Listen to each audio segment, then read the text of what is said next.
The broadcast is now starting. All attendees are in listen-only mode.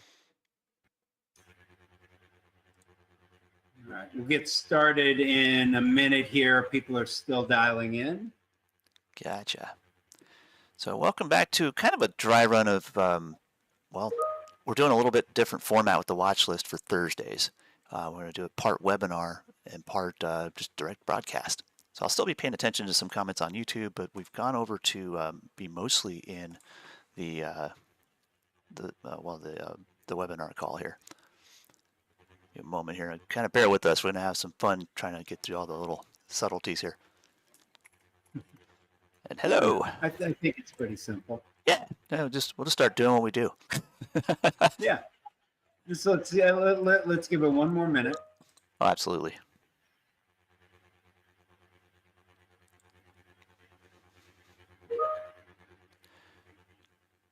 Meantime, I'm going to jokingly go, hey, chart nasty. Look at all those lines.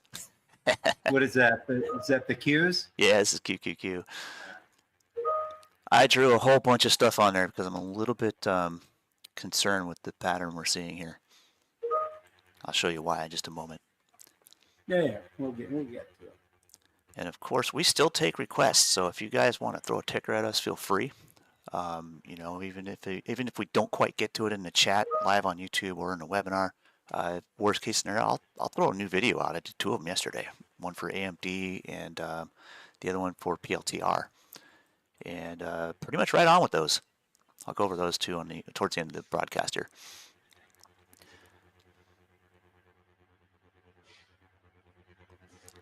Let me see here.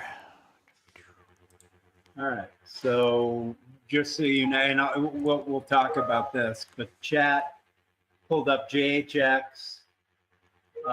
It didn't get your other. It didn't get your other two. It got Louisiana Pacific, Owens Corning, T-Rex. Ooh, I like T-Rex. There you go. AZAC. Interesting. All right, I gotta play with that. We'll talk about that here too. Definitely. All right. Yeah, I was gonna open up with QQQ when we're ready, and then just kind of point out something that's typically ominous, and kind of show you the rhyme. It doesn't have to repeat, but it can rhyme. I guess I'll leave with that. So if you look at the week, let me kind of set the stage for everyone. Sure thing. What this is all about, and then we'll go to QQQ. So all right, it's 11:33, so we'll get going. Anyone who registered for this hopefully will get the recording. I do see that it is recording, so that is good. I'm also going to try to post it on my YouTube site. I would assume you guys might want to post it on yours, Jeremy.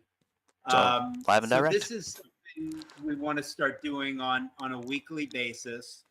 I'll introduce myself. I'll let Jeremy introduce himself. What I want to do here is give you exposure to, two people who are actively trading, but are actively trading in extremely different ways. We want to present, some of the stocks that we're watching and why, but we also want to make this timeless. So we want to do a lot, of education. So I'm going to go over, not only stocks I'm watching, but, how I kind of determine that. And Jeremy will do the same thing. So, I'm Matt Tuttle. I run Tuttle Capital Management. We're an ETF shop. 23 ETFs, bunch more coming out, about 3.5 billion. And again, I'm unique because I'm an active trader. I teach something I call the HEAT formula, and it stands for hedges, edges, asymmetry, and themes. And the idea is you should always have hedges. You should always look for investment edges. You should always have trades in your portfolio designed for asymmetric returns. And you should always be invested in the top themes today and the top themes tomorrow. And everything I do and everything I teach is around one or more of those areas. So Jeremy, you want to go ahead and introduce who you are? Sure thing. I'm Jeremy Freeland. I guess moderator, content creator / presenter for the Bullish pairs. I wear many hats there. Essentially, we do primarily education. In the mornings, we have live streams where we trade the opening market for pretty much. We start off in a pre-market briefing, and then we go from market open about 9:30 to about 11 or 11:30, depending on how the market's playing out. But during that time, pardon me, we tend to focus on learning price action or teaching price action on our end. And with that, we'll correlate QQQ, IWM, and SPY with the appropriate indexes in futures. So we can show kind of a two-edged sword there. We can go with day trading options on either one of those, or students can go and scalp the futures right in a futures broker. Typically, we're focused on really short-term, really day trading in some really small, even sub-minute time frames, and just teaching price action with rapid repetition there, so you learn it really fast. So we get a whole lot of experience in a short amount of time by sticking to that method, and we've produced some pretty good traders out of this. We've had a lot of success stories come and feed back to us with people who were either brand new to trading, coming into being able to be consistently profitable and slowly replace their income to where they can go and become a full-time trader. Others we've had in here, we've been able to walk through some price action trading as well, but I've had like private fund managers come in and learn different option strategies, and that's something else we kind of do is we get into some pretty interesting option strategies. I primarily go with income strategies where I'm sell to open, and essentially I guess I can call it, I trade similarly to a market maker, writing options contracts in that fashion and just generating income on the time decay and the price action at the same time simultaneously. So we get a lot of other complex option strategies as well: debit spreads, credit spreads, butterflies, credit flies. I mean, there's just the sky's the limit, and we're in a place where we are very well balanced traders. We can kind of do it all, and our other moderators are the same. Sig, another moderator, who's probably forgotten more about options than I'll know, and I'm pretty complex, so it's been a neat space, and I love doing it, and it is a very enjoyable experience to give a hand up to others, and that's why I'm out doing any of this. Is I love helping others. One thing that's important to compare and contrast. So you and I both use different time frames. You're short term. I'm primarily long term. I do some shorter term trading, generally around RSI or Williams percent R. Things that are counter trend. I do what I do because I don't have time. I can't day trade. I've got a company to run. If I were not doing that, I would be doing some day trading, and I'd be tuning into what you guys were doing and having a lot of fun with it. But so you're looking at things shorter term. I'm looking at things longer term. Fair enough, and I'm not like completely stuck on short term though. I do long term in a different way. So, for instance, I've been trading TNA in a general long position that I sell options on. For those of you who don't know, TNA is levered small cap. Yes, and it is a monster to deal with, but I chose it because the percentage return on premium that I can make wheel trading it, selling options on both sides of price, is phenomenal compared to most other things. I started learning that technique in leveraged ETFs with TQQQ at one point, and it was pretty good premium, but TNA was just better, so to TNA. I also do that with sometimes I'll teach the strategy with if it's got the right volume and it's got the right amount of options trading volume throughout the day, as well as implied volatility swings, and it has weeklies. I'll even do a penny stock, and every once in a while I'll find one where I can have people follow along and learn while eventually owning that position for free being offset by the premium they've earned over an amount of time. And sometimes those $1 and $2 penny stocks with the right amount of options flow, you can own them for free in as little as 6 weeks with the options premium you sell.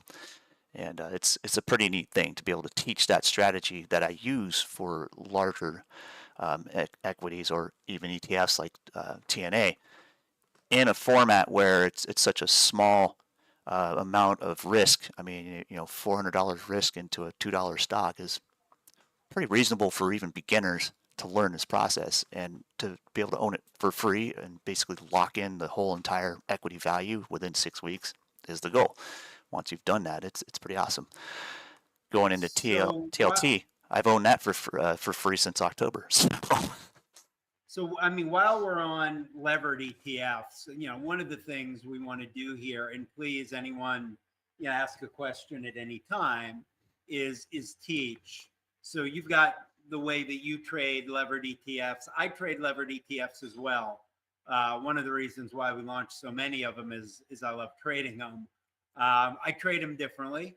So what I like to do is I like to, if I see something is oversold, and by oversold, I'm generally looking at a 4-period RSI, below 30. I do also look at 2-period Williams percent R, and below like 80, 90. And I'm not systematic with it, but I'll look and I'll see, and if I decide I'm going to take a position, what I will often do is, so let's say I want to buy Tesla, so I would go out a week to 2 weeks. I would do a credit call spread on Tesla, meaning I would be selling an at the money call and buying a slightly out of the money call. That's going to generate a credit to me. I would then take that credit and buy an at the money call on the levered. And so what that does is, there's basically no cost. I mean, you can structure it where you put a little money in your pocket. It costs you a little bit of money. I try to do it as close to no cost as possible. You have unlimited upside. You do need a larger move. So, I mean, if Tesla, only moves a couple percent, you're probably not going to make money on it. But the cool thing is you're set up. If Tesla, in my example, makes a large move, you've got unlimited upside. And if it goes down, if you're wrong, you break even on the trade. So I love stuff like that. Part of the heat formula is A for asymmetry. That is the ultimate asymmetrical return. Heads, you win a lot. Tails, you don't lose anything. So, I love doing those trades when I can find them. What you find when you do a lot of them is most of the time you're kind of breaking even, lose a little bit, make a little. But, when the underlying moves, you make a lot of money for very little risk. That's ideal. I mean, you get a string of minimal risk, and you don't always have to win. Even if you won like 1 out of 10 positions, it more than makes up for all that time spent spinning your wheels. And even with the minimal risk you have in there, even if you lost on all of those, one big win would just wipe that loss off the table and send your portfolio the other way significantly. And it's kind of a contra risk position.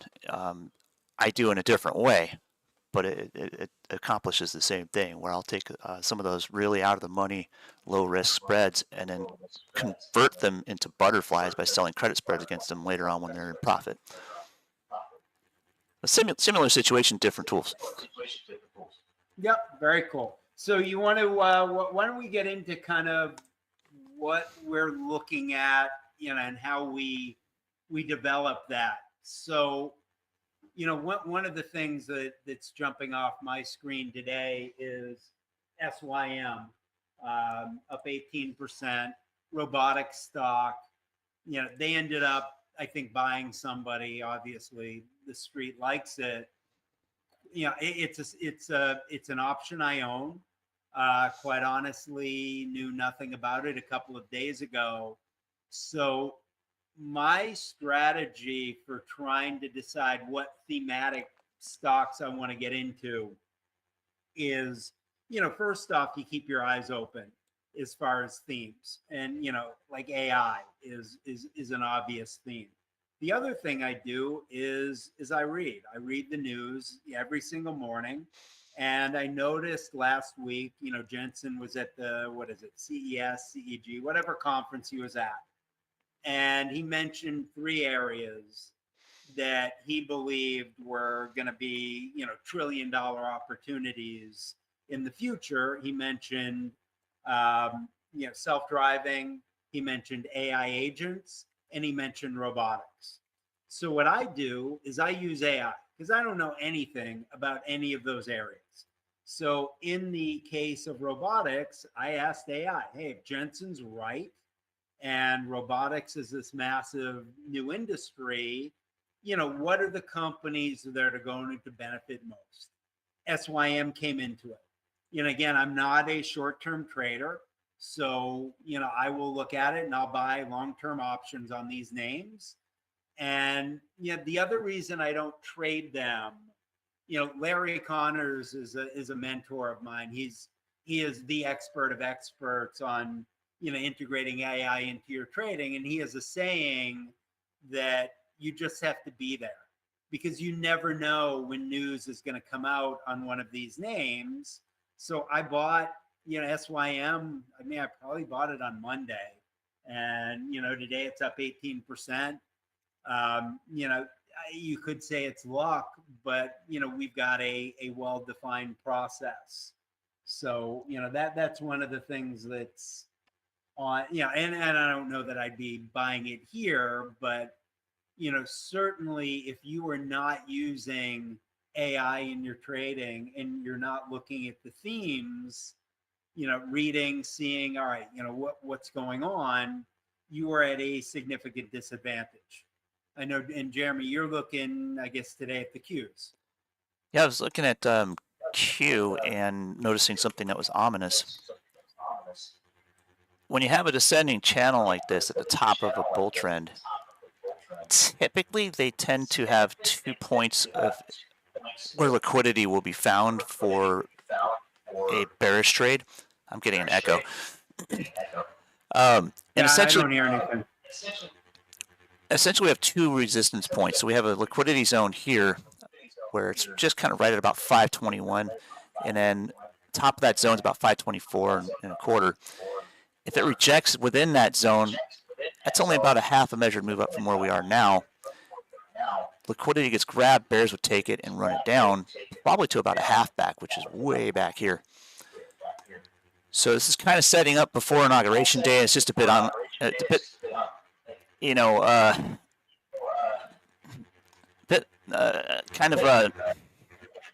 don't know. I guess you could say it's an omen type of setup. I hate to say that word. But a reversion target is pretty typical too. So either you get a half or whole measured move, and they both kind of line up where if this pattern ends up getting rejected either here or here, the bears are going to fly this thing down. So it's kind of ominous to where you see these, and typically they're about 60% accurate as far as they tend to follow through bearish.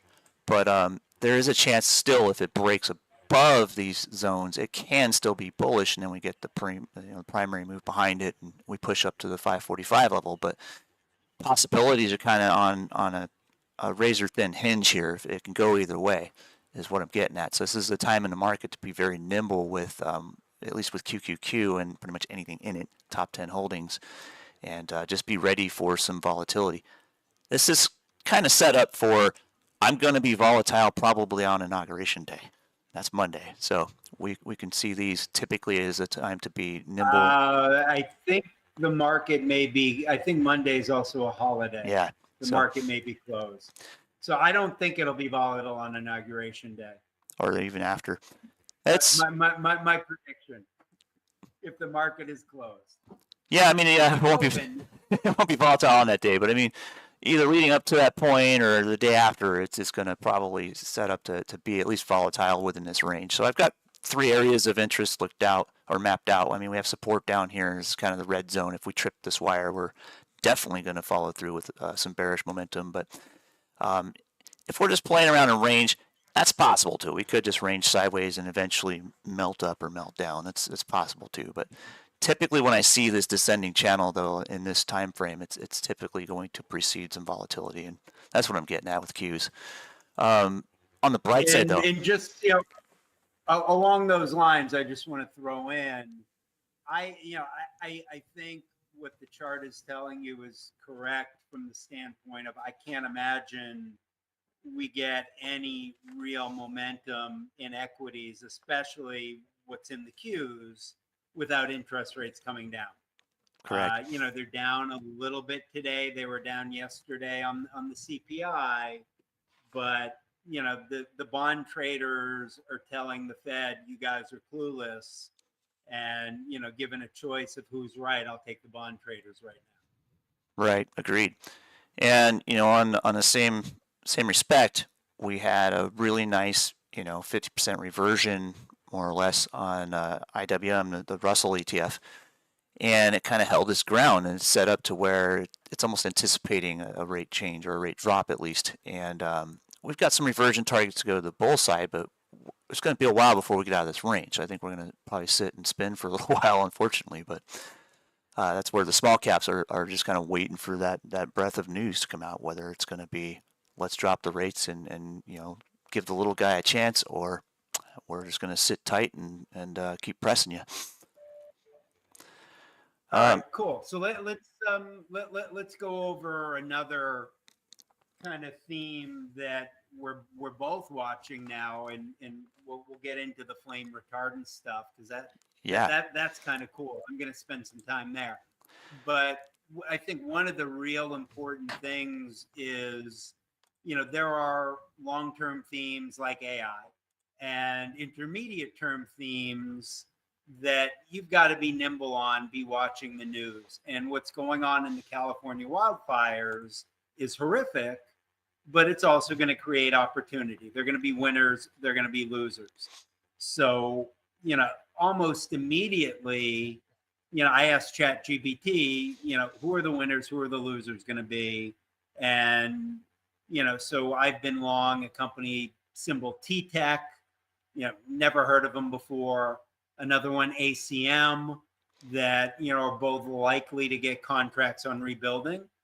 GPT brought me to Toll Brothers and KBH, who are the two home builders who are most likely to get contracts. On the short side, it brought me to MCY, which is the insurance company that's having some issues with all of this. EIX is interesting. That's the utility company that may or may not be blamed for what's going on. And I asked GPT about that. How likely is it that they're going to be blamed on a scale of 1 to 10? It gave them a 6. Yeah. 10 being most likely, 1 being least. So I took a small short position in that. Did well. It could end up, that stock could go under, or it, could pull like what PCG did a couple of years ago. Right. Yeah, that's an ugly looking chart. So we'll see. And then now you and I were just talking about the flame retardant stuff. So you put it into your AI. So you want to go over kind of the names that you saw, and then I'll throw in some more names. Yeah, actually, Sig mentioned these to me yesterday, and I followed up on them and did it as well. And we put them into Trustpilot, or not Trust, Copilot, the Microsoft Edge AI, and you throw them in there, and we're like, well, okay, well, what's a theme that we should be looking at here? Who's going to be something that might get some focus from this bad situation over in California? And I hate to say, sometimes you do profit from failure, but in this case, we looked at BCC. They produce some flame-resistant building materials, and they started kind of rocketing up as soon as things started getting known about it. And I had just a basic reversion target up here, about 135 is reasonable for reversion half this trend. I'm a little late to the party on this one, but yesterday it gave us a decent entry. So we had a little wick down in the pre-market, but we're steady chugging along. We're right off that 8 period and likely to trend here, so we're likely to finish that move. And that's just one of them. The other two that kind of caught our eye. Let me see here. I get this mixed up because my list is so, it doesn't have any order to it. EXP? EXP, that's the one. Same situation. Reversion target pretty obvious. About 274 is about half that trend, and yesterday was the day to give that a go. And again, we picked it off right in there. So you can use AI to kind of find this stuff. You got to be able to interpret what it's trying to tell you, though, and you got to also be inquisitive about how to ask the right questions. So there's going to be some development between user and results. Sort of like I kind of compared it to like learning how to use Google back in the day. I mean, we're from that genre or generation where we had to learn to use Google in an efficient way, and it was pretty much inquisitive to most of us, but there are still people who struggle with Google who just never kind of jumped on the bandwagon. So it's Google is great, but it's only as good as the person asking the questions. You got to ask the right questions. So when you're looking for data on something that'll give you an edge, well, ChatGPT and all the other AIs out there that you can utilize for this are going to have to be treated just the same way as Google was in its infancy. It's got to be something you learn to use, and then it's going to learn how to help you at the same time. It's kind of neat. Yeah, let's stay there for a second, Yeah. because that's a massively important point. ChatGPT, what it can do is immense, but like everything, it's garbage in and garbage out. You need to learn how to prompt. So I'm a big believer that the only alpha left in this market, you're not getting alpha from fundamental analysis. Asset allocation is not a free lunch. The only alpha is offered now by AI. But you've got to know how to ask the question, and then in how to drill down. So AI might tell you something, but then you know what? All right, I gotta drill down. I gotta drill down until I get what I ultimately want. Exactly. And it's going to be, I mean, it's essentially a learning experience for both parties here. I mean, AI is going to be learning how to best serve you, and you're going to be teaching yourself how to use it. So it's a neat. All right, we before we move on, we have our first audience question. Please review NVIDIA. Ah, yes. So I got the chart up. You want to hit it first, and then I'll hit it? Sure. So I'm looking at NVIDIA in the daily range. It's been just kind of choppy, but we're set up to where accumulation is damn near complete. And I think if we can melt through the reversion target of the previous short-term trend here on the daily, we got a pretty good shot of breakout above 140. In that case, I've still got the old measured move block on from this entire trend here. I got a long-term target up here at about 198 almost. And then about half of that is short-term, and we pretty close to licked it last week here at that little pop to 153. And both of those are lining up at about 160. So I think short-term we got a pretty good push to 160 possible. There'll be some resistance in the liquidity zone here, as well as a couple of the previous pivots above. So we got 144.5 and 147.5 that are probably going to give us a couple of accumulation bars before we follow through with that. But got to beat the mean reversion first. It's got to be above this liquidity zone. That's what I have. All right, I'll take the other side of that. So long term, I think NVIDIA you have to own. Yeah. Short term, if I were trading, I would be tempted to be short here. So, when I'm reading charts, I mean, you and I look at charts differently, which is fine. There is no right answer. I look a lot at the key moving averages. Right. So I'll look at the 200-day, the 50-day, the 10-day, and the 20-day. And basically what you see in NVIDIA is a couple of days ago, it broke below the 50-day.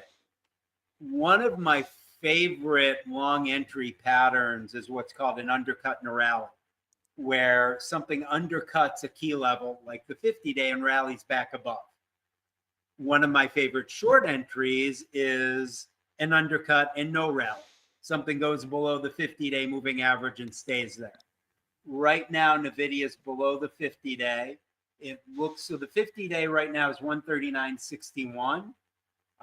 It opened, went to 138.75, which is close. So they tried to bring it back above the 50-day and it failed. And, right now you've got a drop of strength in the market. I think, people are trying to rally it based on what Besant is saying right now. And NVIDIA is not participating. So to me, if I were trading, which I'm not, this looks more like a short today than a long. I mean, I can agree with you there too. In short term, I think it's Yeah, you don't have to. well. I'm looking at the 2 hour now, and I'm like, it's got a good pullback probability to like 131, 132. That's almost acceptable in this short term. But I got to wonder how many buyers are gonna be waiting right there at the base of that previous block, which is right about 132.50. So short term, yeah, I could see a very quick bearish trade on that possible, but I wouldn't jump in it right here. Just my personal opinion. I'd wait and see if this breaks and gives us a quick range down to that level, and then we'll see if we can get long. But I agree with you. And also the long-term stuff, I was looking at daily and weekly. I was actually inverse to you. I was more long-term than I tend to be. But again, I mean, I think NVIDIA longer term, so I own leaps on it, and I'm going to continue to own leaps on it. From an AI perspective, they are the obvious winner, which brings me to another thing that I think is important when you're looking at themes is, everyone can look at themes and figure who the winner is. I mean, with AI, yeah, it's NVIDIA. Yeah. The real alpha and where AI can help is bringing it down multiple levels. So using AI as an example, all right, who are the winners? All right, it's NVIDIA. Who are the suppliers to the winners? So what do you need to make AI run? I need a place to put all those servers. I need hardware. I need software. I need power. All of those things. Then the next level is who are the suppliers to the suppliers. So one of the things we've been spending some time researching is the nuclear theme, where I think, nuclear power is going to be big when it comes to AI. And you and I have done great on the nuclear names, Oklo, SMR, Lightbridge, all of that stuff. Those were killer. But nuclear is 5 to 10 years away. So who are the suppliers to the nuclear companies? And, and you can keep going and going and going down that rabbit hole. And then now I run personally a long short portfolio. I believe you should always have hedges. So one of the other big things I want to know, who are the losers? And, with AI, one of the things you want to do is keep an eye on earnings statements. Is a CEO coming out and saying, hey, we're getting hurt by AI? And the textbook example is a company called Chegg. And again, way too late to short Chegg, but Chegg was like everybody's darling. They charged money for education, and all of a sudden AI can do for basically free what Chegg is charging for. It went from like 30 to 3. So yeah, just an important point that I wanted to make sure that we made. That would have been like shorting an electric company based in California not too long ago. Yeah, that's a big move. Unfortunately, I did miss Chegg. I had owned it from time to time, and got some stuff on the long side. I missed the short. Yeah, I was gonna kind of look at. I did a video on this yesterday. Someone asked if I would mind looking at AMD, and this was a really good short. Oops, get the chart up here. We've been talking about shorting AMD for a long time now, and today they just got a downgrade to boot. So I was being asked about PLTR, and I accidentally replied to the PLTR comment by accident, but I meant AMD on this one. But I was thinking it'll likely pull right up to the reversion target and reject, and sure enough, it went just a step above it and instantly ripped a face off to the downside. Now we're looking for a move down to the liquidity zone, and this is one of the chips that I can see, at least in the short term, being hurt, not just by AI, but also by the whole advent of, we import a lot of things and we export a lot of things. What are the tariffs going to do to us? So I'm kind of waiting to go long on AMD. Eventually, I want to own it, but I think I have a medium-term target of about 104, just in my opinion, and that follows through with exactly where that measured move would take us, as well as a known previous support area, about the mean of this previous consolidation before that massive bullish run. So makes sense to me to be still a little bit short on AMD. I chose to stay flat on it yesterday, and I was looking for that rejection. So today I did grab a quick put debit spread as the market opened. Ended up paying a bit too much for it because I grabbed it on the open, but it's up about 15, almost 20% today, already 18%. I may go and walk some of that off, take some risk off, because if we have a little rebound here, it's about half back of this previous trend from yesterday. So maybe we get a pretty good shot at giving a quick accumulation and one more breakdown. But I'm still pretty bearish on AMD. But one you were talking about. So I missed the short, unfortunately. Luckily, I've not been long, and that's not because I'm a semiconductor expert. I don't even know what a semiconductor is. But again, that's where AI can help. So Right. One of the things I love to do in AI is I tell it, hey, rank, because again, I think this AI theme is powerful. Rank the semiconductors from 1 to 10 on, their potential from AI. And, I want to own the 9s and 10s. And, AMD is not one of those. So, I've avoided it. To me, again, when you know how to prompt, you have the world's best analyst, at your desktop for, in the case of, Pro, $200 a month. Right. Which has kept me out of AI. Unfortunately, it didn't get me short AI, but it's kept me from being long AI. I'm AMD. Sorry. Yeah, AMD. I mean, I'm liking it at 104 if it bounces off of there, but I don't have to be long there. I'm just thinking I'll look to be long there. I'll be watching that level. So in long term, I mean, yeah, it is a reversion. It is a target I have for short for the short term, but for the long term, I'm thinking maybe things can turn around there. It's just what the chart's telling me. I'm going to watch that level, and when I am undecided on a particular trade, I'll say I'm going to watch that level. But when it gets there is when things will start to be playing off. Either it'll break that and melt this whole trend, or it'll support there and click on. So if I'm sticking to the chart strictly, that's what the chart's telling me. One you like to get into is MU. All right, we can do MU. Then I want to go back to the fire retardant stocks. Yes. I got some more for you. There's some good stuff. So MU kind of already made that move. I mean, we had the reversion. We watched the area around 91 bucks. It had that huge dip, and then we've gotten this sick rally off of that support level, but it's still a bear flag. So we're just going to have to be watching these levels, and we'll take the trade from there. In the short term, we can scalp the range on an accumulation. That's pretty easy. We can scalp the setup. But for long-term swing traders or investors, long-term, it's let's wait for this range to break. When the range breaks, trade the break. Go with the momentum. But for now, MU has been kind of in a volatile place. But eventually, I think they might have a little bit of an edge with the AI situation, or the AI theme kind of giving them a little push later on. It's almost like a sleeper. We'll see. Yeah, MU shows up in a lot of the searches I do on chat. It doesn't show up high. It used to be a core holding for me. I have a small holding still. It's no longer a core holding. And if I were trading, this chart is just, it's way too noisy for me. It's pretty noisy. Yeah. Definitely agree with you there. And it's like I say, you can scalp that setup all you want. It's just going to be let's leave it to the day traders. If we're going to invest in this long term, let the day traders work it out. This is a conversation between them. Stand off to the side and watch these guys fight. Eventually they'll break this range and we'll find a trend. one way or another. So that's the education so part, is now, being the what's that? rational one in the room while two others are fighting.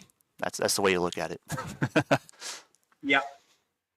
So back to these fire retardant stocks. I did a quick chat GPT search.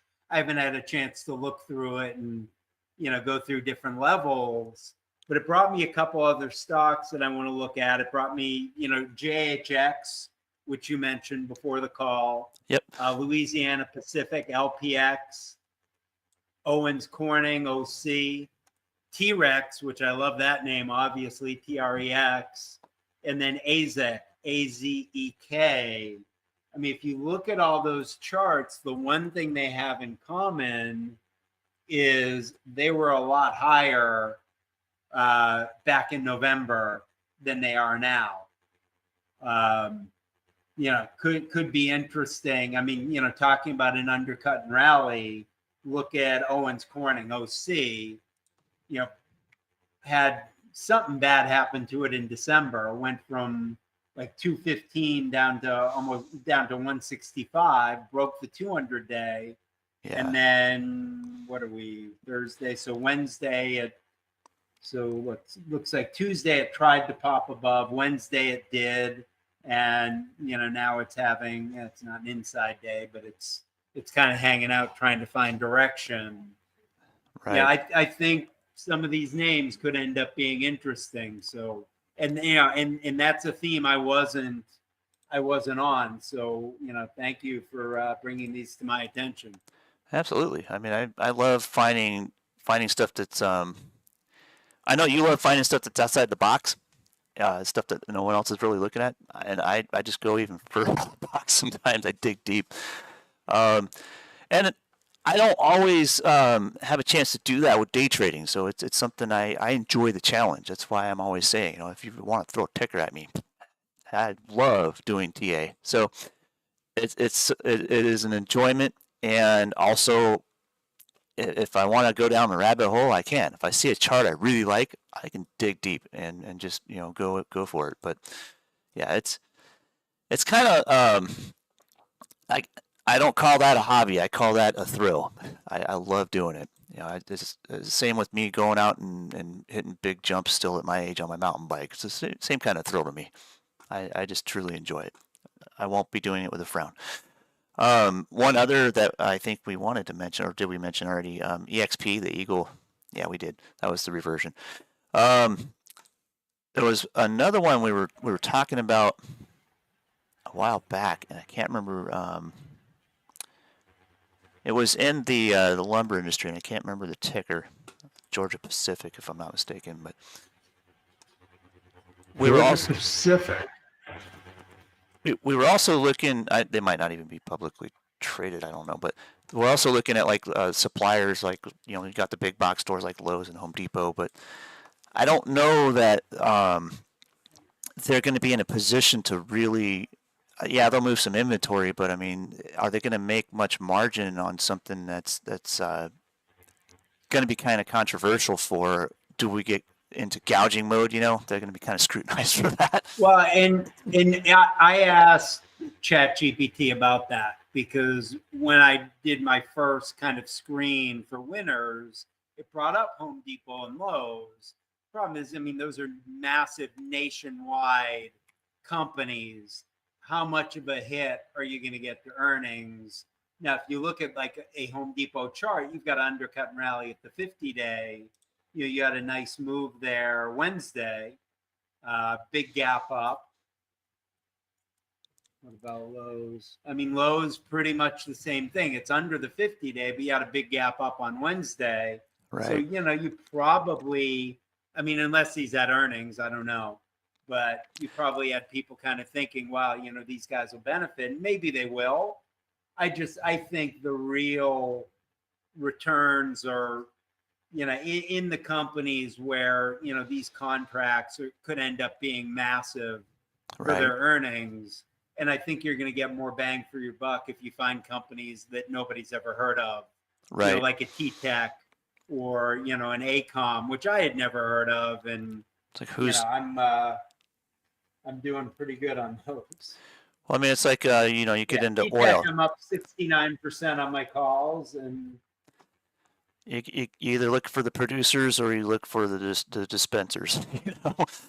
And it's essentially that. If we're looking for the producers, we're looking for all the small companies. And when it comes to like the ones that are innovating new products that are a little more fire resistant than, you know, wood, those are the guys I'm looking at. So it makes complete sense.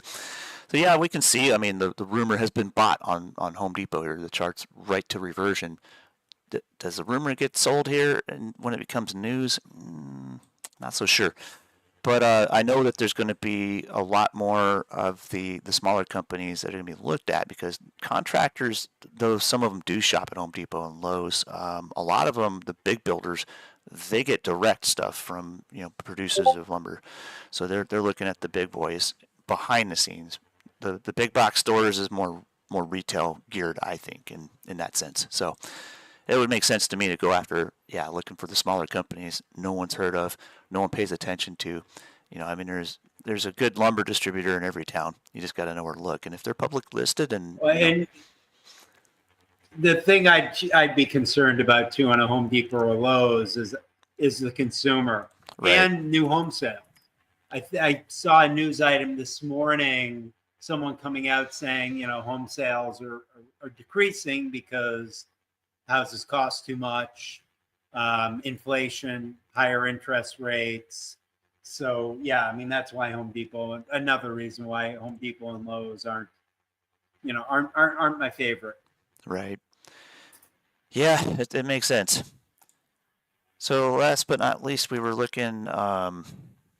Oh, there was a comment on YouTube here I wanted to get into. Someone mentioned or asked if we would check out RDDT for them. What is it? RDDT, Romeo Delta Delta Tango. Oh, Reddit. Oh, Reddit. Okay.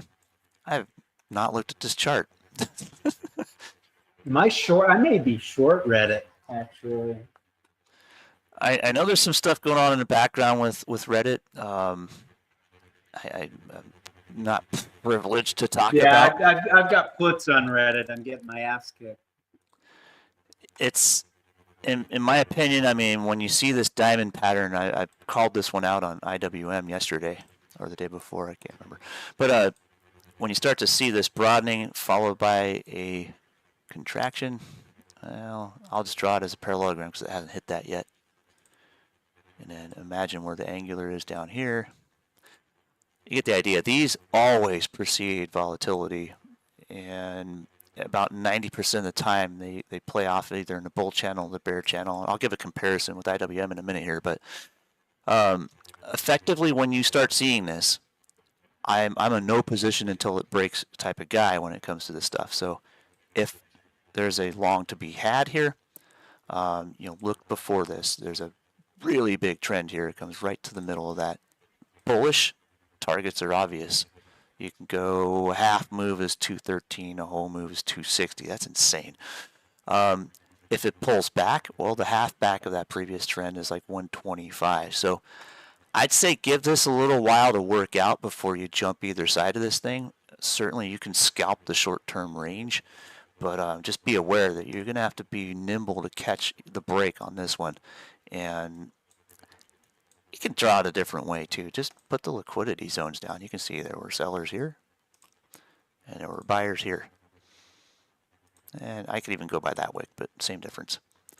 So once this range is broken, once that range is broken, you can pick a direction and trade it at that point. But this is going to be wild pretty quick here. I almost wonder if they have earnings coming up. They might. Everyone does. Q4's got to come out sometime, and I think they're this might be the volatility building before Q4. So yeah, we got a couple range targets on that one. I think that's one good to look at. But this is it's going to get interesting for the whole market pretty soon here. Well, so I mean, to me, this looks like it's trying to consolidate and pick a direction. So you know, I think you're right in that it may take a while to try to figure out where this wants to go. I have puts on it. I'm getting killed. They expire next week, so I'll probably hold on to them.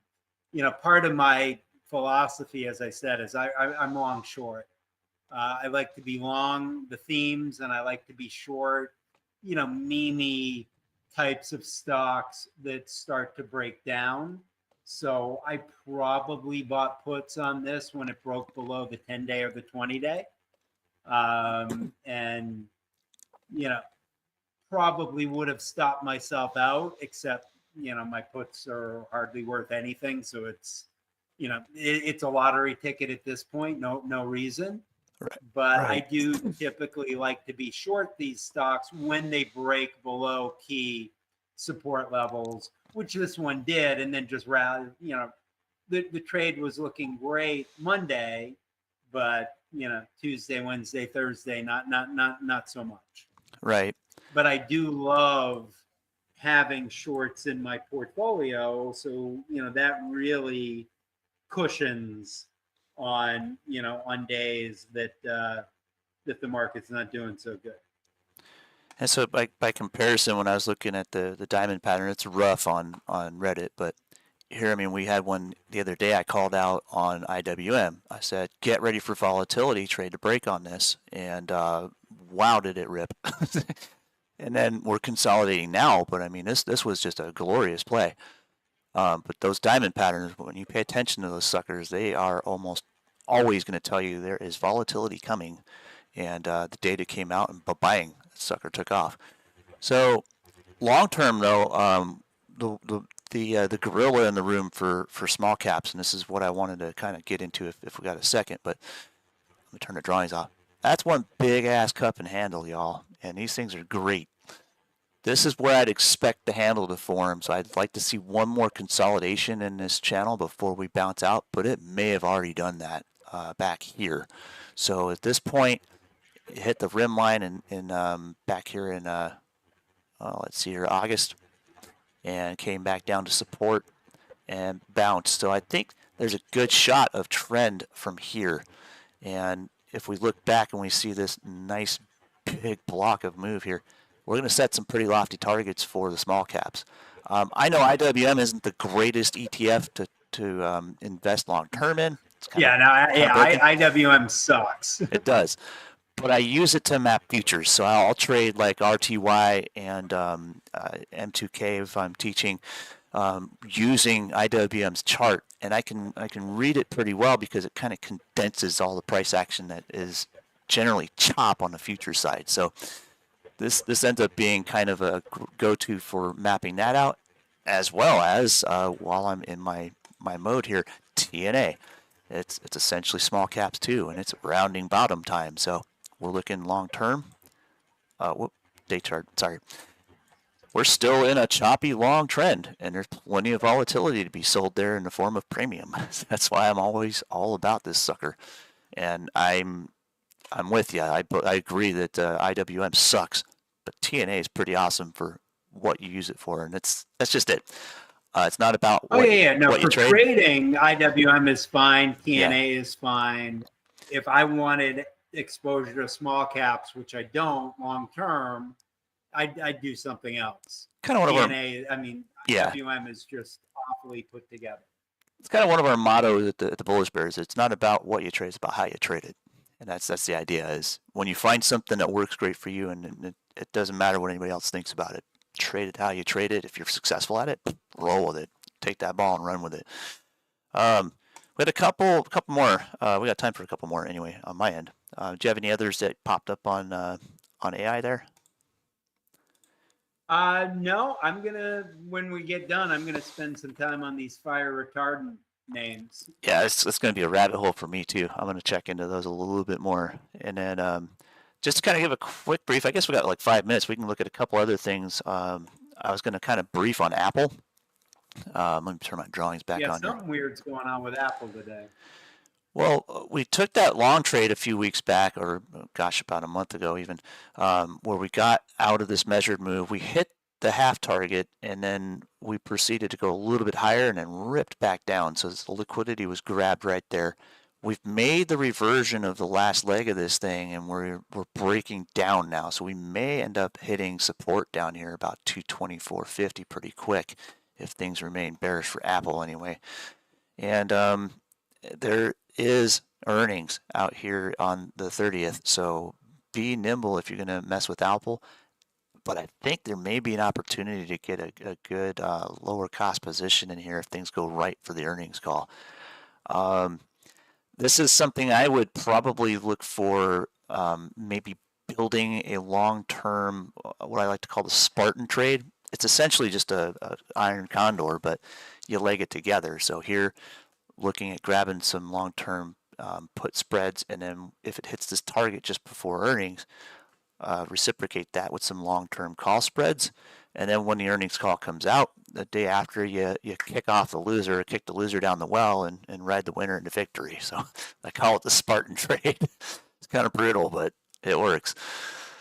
So you might get a great opportunity to build exactly that, just a really good leg together iron condor. Use one to capture the profit of the other and work with it. There may be an inverse risk trade, or a way to sell credit on one and leverage the other with your strategy on that as well. So I think that we're both going to have a good time with Apple pretty soon. Yeah. I mean, Apple has levered ETFs, including one that I run, and I do use that strategy from time to time. And I mean, maybe today, I mean, 4-period RSIs at 21, 25. Williams percent R negative 86. I mean, it's right in the kill zone. The problem is there's a lot of white space between where it is now and in support areas. Yeah, it's a pretty good size range. Yeah, I mean, it may be, I may take a stab at it short term. I mean, Apple, I think, is another must own long term name. Agreed. I think they're going to be a major winner from AI. But short term, down 30 points in a month for Apple. I mean, something like that. I can think of worse longs. And then, not to run back too far, but there was a question on the YouTube channel here. So, electric utilities are going to be taking some heat in California too. But the question was, engineering and construction companies will be in high demand rebuilding California since the fire has displaced so many people. Will the city want to step in and work on the infrastructure? That's a good question. So, like, you're looking like waterworks projects, and that was one that kind of came up. CDZI was one of the water company. That's a more speculative play, and you look at the chart. It's it's either up 5% or down 5% every day. Today's down 5%. And then there was some issues with the sewers aging. Every city has an aging sewer, so those are always a money pit. But the contractors will be in demand for a lot of that stuff, and yes, the infrastructure is going to definitely be hurt from this. So it's also exposed some weakness. And that's thinking the right way. I mean, that's the stuff you want to look at, is who are those companies that are going to get those projects. And again, that's T-Tech, ACM, KBH, Toll, and there are probably some others in there that work through GPT and figure it out. Pretty much. And then the other mention was with the electric companies. I'm gonna be keeping my ear to the news wheel, because if I hear the word subsidized, or the government's going to have to fund a bunch of this stuff to bring the electrical grid back up to snuff in California, if that ever happens, I know what companies to look at. There's going to be Edison and PCG, or PGE. But I wonder is when, and then just kind of keep an eye on Pelosi's trades there for that one, because that's going to be instant. So EIX, I am short on. It's a small short. I asked GPT, on a scale of 1 to 10, what do you think they'll get blamed for this or not? 10 being yes, definitely, 1 being no way, and it rated it a 6. So I'm like, you know what? I'll take a small short. Again, I short through puts, small amount of money, and a lottery ticket trade. Yeah. If it goes to 0, I make a ton. If If it goes right back up, then, I lose an amount of money I don't really care about losing. I was comparing to a PCG here, and it's got a little bit of a rebound, possibly for a reversion to about 1850. I might go short there because that broadening pattern is pretty ominous too. So it might be a good play. You can see it was a great short overnight. I missed that boat, but I'll wait for the reversion trade and reject, and we'll go short. Yep. Similar to AMD, pretty easy trade. Yeah, Cool so I beans. think we ought to wrap up. It's 12:31. Yeah. Again, we want to do this on a weekly basis. We're open to suggestions on how to make this better. So reach out to either one of us. Absolutely. You can find me on my website, tuttlecap.com. I'm on Twitter, at Tuttle Capital. Wrong screen. Yeah, I don't know what that is. I was flipping through screen. Sorry. And what's that? I was trying to flip through the comments real quick, but sorry. Go ahead. Oh, okay. Yeah, and and I also do a daily newsletter that you can sign up on my website where, I talk about different aspects of the heat formula and, stocks that I'm looking at and different things that are in the news. Good point. And yeah, I think we're going to be able to expand this a bit too, as far as being able to be on both sides, provide a little bit more education, kind of show you how and why and what tools we use to find everything we need to be successful and profitable traders. That's the bottom line. We're giving a hand up, and that's the whole focus. At the same time, we'll pass out a few fish while we're at it. So we got some great trades out of this, and I'm happy to say when we came out with the show on Tuesday, virtually overnight, 100% accuracy. Every first target that we called out on Tuesday's show was nailed on Wednesday. It was just beautiful. Yeah, we'll stretch arms a little bit. That was a great one. Yeah. But anyway, we hold some pretty accurate videos. If you go back into the archives and look at some of our older shows, you can see we've been on point since day one from this. We are really good at what we do, and we want to be able to teach you all how to do that. So do us a favor, like, subscribe, but also tell your friends, because we do a lot for every kind of investor or trader as far as we're concerned, the way we see it. We're here to help, and we want to be here to help, and we enjoy this. So tag along. We're gonna see a lot more love come into this community, I think, pretty soon. There's some things in the works. Thanks again, guys.